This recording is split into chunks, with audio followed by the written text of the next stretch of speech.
entrepreneur sebagai mentalitas seorang perangkat desa di era sekarang ini, itu maksudnya adalah seorang perangkat desa ini harus melayani publik itu tidak lagi seperti rakyat, tetapi seperti seorang customer atau seorang stakeholder. Dengan kata lain, bahwa rakyat itu punya derajat yang sama dengan perangkat desa. Itu yang dimaksud dengan mental entrepreneur. Kita berharap ke depannya nanti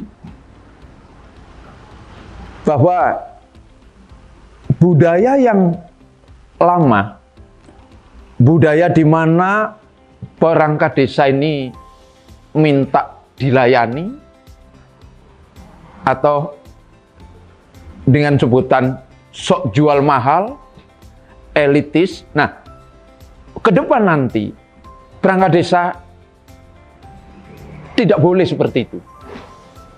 Perangkat desa harus lebih banyak melayani daripada dilayani. Perangkat desa harus berusaha bagaimana rakyat itu diperlakukan sebagaimana dirinya sendiri, sebagaimana temannya, sehingga tidak ada jarak yang terlalu curam antara rakyat dengan aparatur pemerintah desa. Terkait dengan membangun mentalitas perangkat desa, yang harus kita lakukan adalah meningkatkan kapasitasnya sebagai seorang perangkat desa. Dan yang kedua,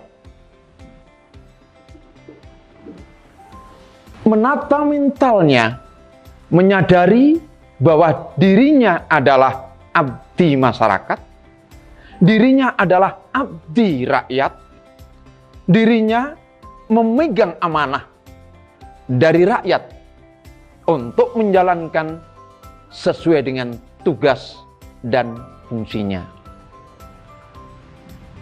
Nah, dengan demikian, kalau para perangkat desa ini memiliki mentalitas yang bagus,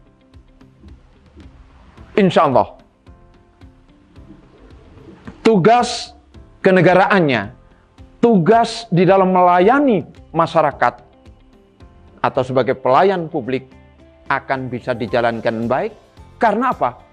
Ada satu penerimaan yang seimbang oleh masyarakat terhadap dirinya akibat dari kepribadiannya yang entrepreneur tadi. Oleh karena itu, di dalam membangun mentalitas perangkat desa ini harus direncanakan secara terukur dengan program-program pelatihan. Karena apa? Selama ini perangkat desa ini hadir dengan kompetensi yang beragam. Kompetensi yang beragam. Ada kekosongan satu kepala urusan. Contoh, kepala urusan keuangan. Tetapi yang daftar dan kemudian diterima bisa masuk justru sarjana teknik. Karena di sana tidak ada spesifikasi yang harus bisa diterima. Semuanya bebas, boleh. Inilah, maka apa? Peningkatan kapasitasnya agar memiliki integritas yang tinggi sehingga karakternya sebagai karakter entrepreneur bisa dipenuhi dengan baik.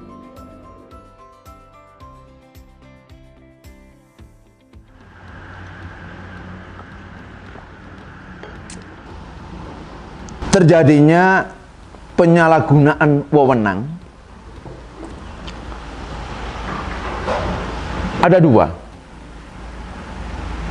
Satu, lemahnya kontrol atau pengawasan baik dari pemerintah yang di atasnya, dari mitra yang ada di pemerintahan desa, dan juga dari masyarakatnya sendiri. Ini yang pertama. Lemahnya pengawasan ini dapat kita lihat dari atas, kecenderungan membiarkan begitu saja bagaimana perangkat desa ini menjalankan tugasnya. Pembinaan jarang-jarang dilakukan. BPD sebagai mitra pemerintah cenderung pengawasan ini tidak dilakukan dengan sempurna. Bahkan di berbagai tempat pun juga muncul bahwa adanya pelemahan terhadap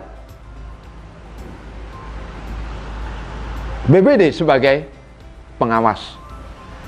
Yang ketiga tadi, masyarakat, kecenderungan masyarakat masa bodoh terhadap bagaimana kerja daripada aparatur desanya.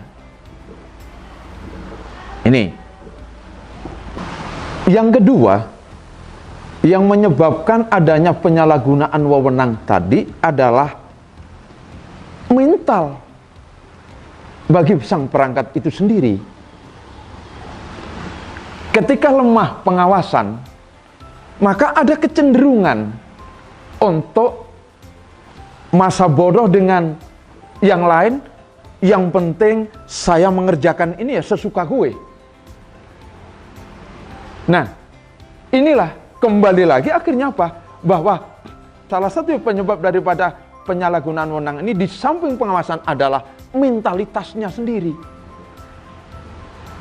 Aparatur pemerintah desa khususnya dan aparatur manapun, ketika mentalitasnya ini rendah, tindak penyelewengan itu pun akan bisa terjadi kapanpun dan dimanapun.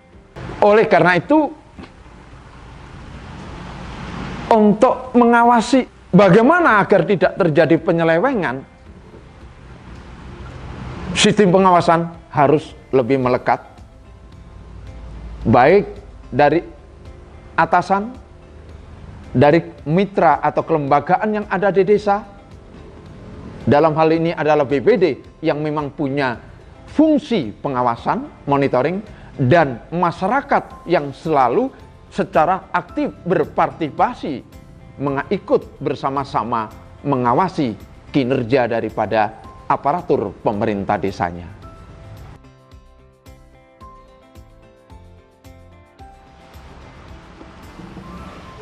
Paradigma barunya, bagaimana untuk membangun aparatur pemerintah desa yang baik di masa depan, yang bisa memenuhi hajat hidup daripada publik di desa atau rakyat desa.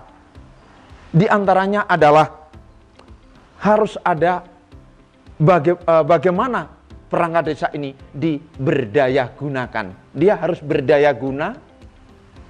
Berdaya guna apa? Dia harus berdaya dengan kompetensinya. Kemudian dia bagaimana bisa melaksanakan tugas itu secara bersih, disiplin. Bersih ini adalah menjalankan tugasnya itu dengan akuntabel, menjalankan tugasnya ini dengan dapat dipercaya oleh publik.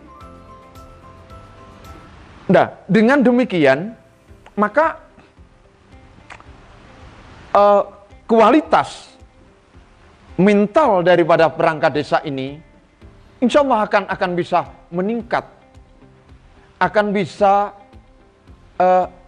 mempersembahkan sebuah pekerjaan dari sebuah jabatan yang mungkin di negeri ini jabatan perangkat desa itu paling rendah dalam tata pemerintahan negara Republik Indonesia, tetapi ini menjadi paling mulia dan paling baik. Karena apa, saudara sekalian?